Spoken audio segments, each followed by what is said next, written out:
Gangs that specialize in blowing up cash machines have been around in the Netherlands for a long time. Goed, daar stopt, vluchtstroom, A27.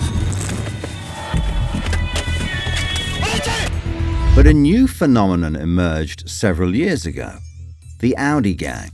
The criminals drive to Germany in fast cars, blow up an ATM, and drive back to the Netherlands at high speed. The speed which can even reach 300 kilometers per hour, the journey ending several times in chases and fatal crashes. This dreaded Audi-Gang has carried out several hundred explosive attacks since 2015. Currently, the German state bordering the Netherlands, North Rhine-Westphalia, had twice as many explosions in the first half of 2022 than in the same period the year before. With a number of 105 attacks in the first half of the year alone, it is no wonder that the value of the loot from these gangs is worth millions of euros.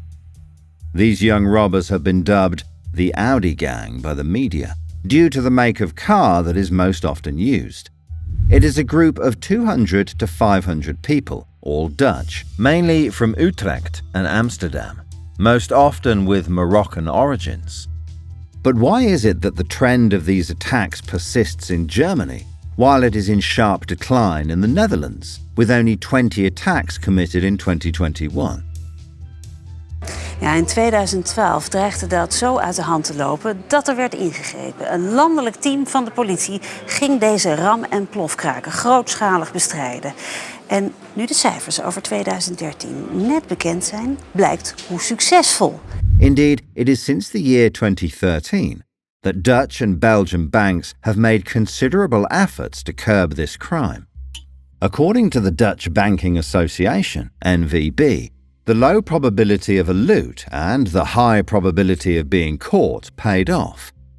Aside from one history-making episode, which occurred in 2015, the situation seemed to calm down.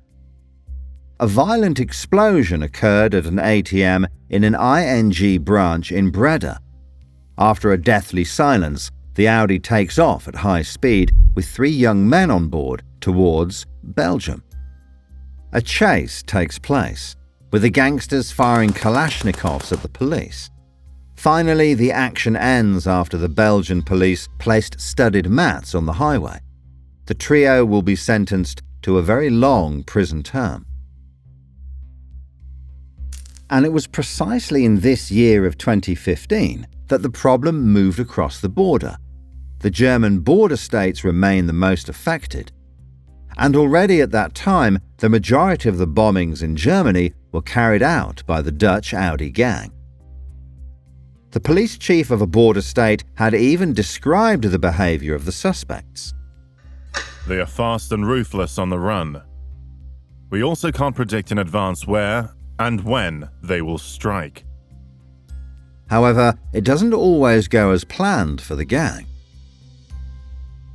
As illustrated by an Audi-Gang team in early 2016, the 3 youngsters from Utrecht were returning from the robbery of a telephone store in Erdingen, but things went wrong when the car left the road at high speed. 2 died on the spot, while the third, Yasin C, survived but paraplegic. A month later, in March, another trio slipped away with their Audi RS4 after a successful bomb attack earlier that night in Sparkasse in Meppen, Germany. The 3 lost control of the car, colliding with an oncoming truck and then hitting a tree. Sadiq C from Yasin's family dies on the spot. Kevin H survives, and the car must be sawed off to extract him. As for the last member, Anouar T, he tried to flee on foot and then took a cab to a nearby hotel. Anouar, covered in blood, is finally arrested after the cab driver gives the police a clue. So, these accidents provide a lot of information about how the gang works. We have the names of the perpetrators, DNA material that we can compare with traces from previous investigations, and a car that can help us on our way. What must be taken into account is that this is not a structured criminal organization, but rather bandits who work in various compositions without consultation. Each theft is organized around 3 or 4 people, each of whom has their own speciality. For example, one of them only takes care of Audi thefts before attacks. For example, Kevin H. was a car thief, well known and renowned in his city. But above all, their classic modus operandi seems to be the same everywhere. First, they seal the cracks in the ATM. They then inject a gas mixture through a hose via a portion of a crack left open or a hole in the machine. They then make the gas explode remotely with an ignition system.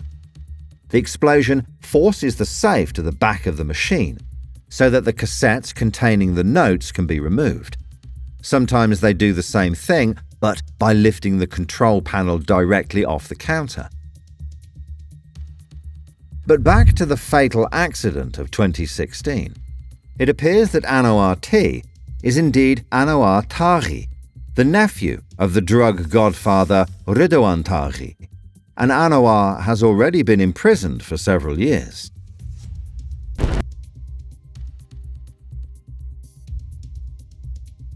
He was a former kickboxer from Utrecht, suspected of being affiliated with the Mocro Maffia.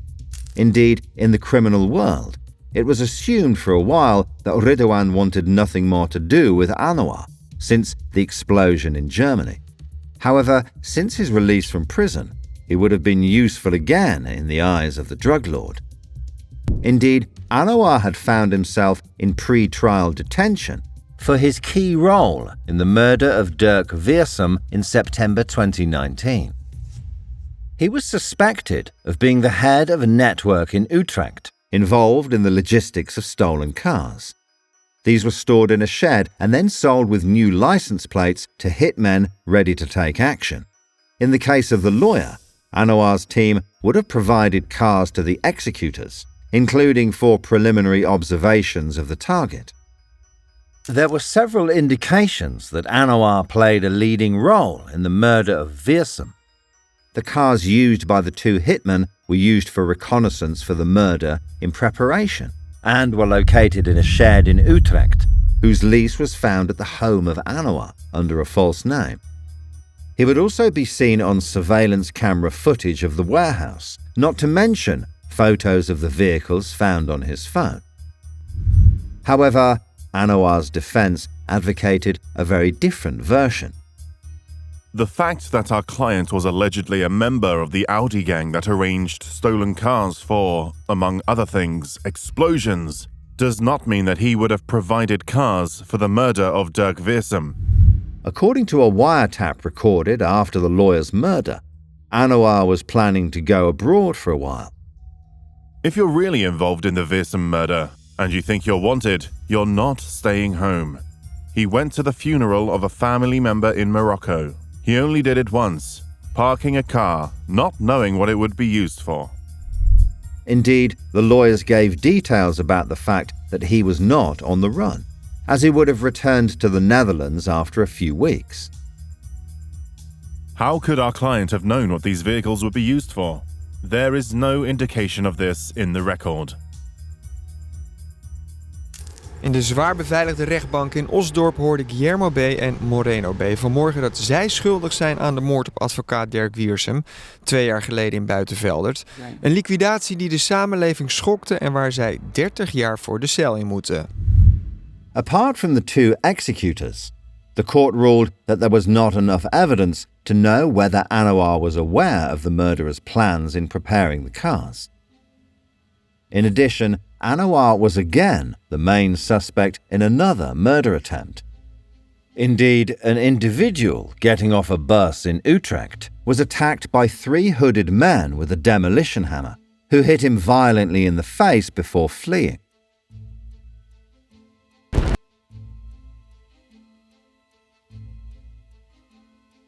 But back to the Audi-Gang. Since the appearance of these groups in Germany, the local police have been hunting them down mercilessly.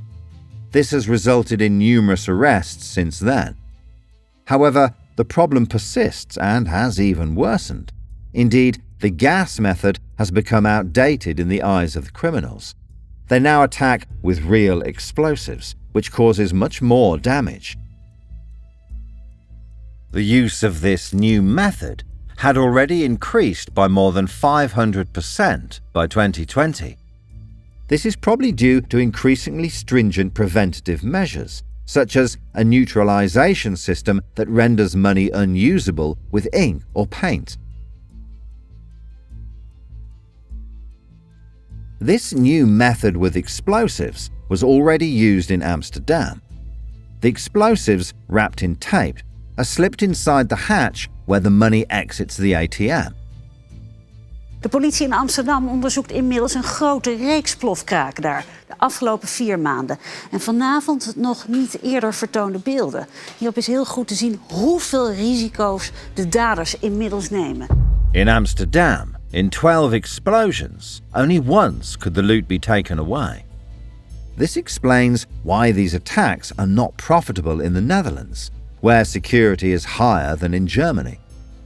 The fact that the looting zone has shifted to Germany is also not surprising, since the country is heavily dependent on cash, with much more money available in ATMs.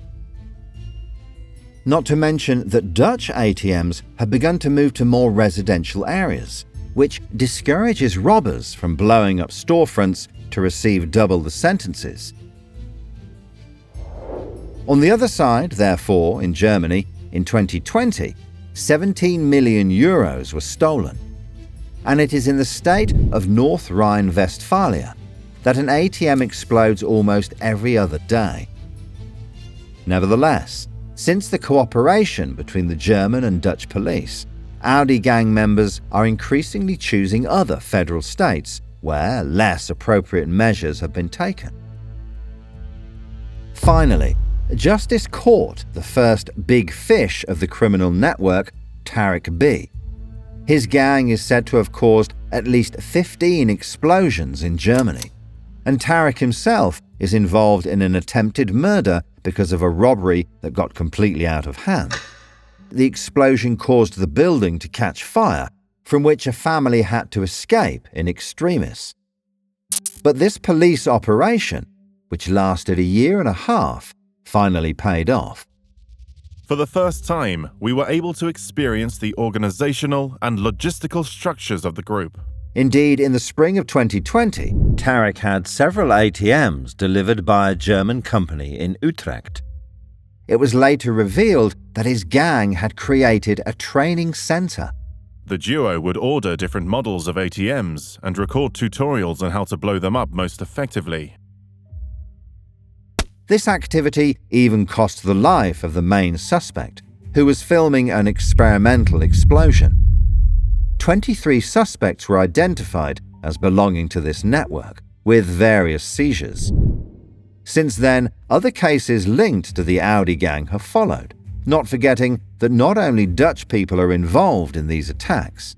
Indeed, on numerous occasions, German suspects have tried to imitate the work. Because finally, the Audi-Gang is not a structured organization, but a criminal phenomenon. Europol also assumes that this is a criminal phenomenon and not a series of crimes. And so this phenomenon requires much more time to fight, and moreover, for criminals, there is a career model. It generates money and prestige within your own network.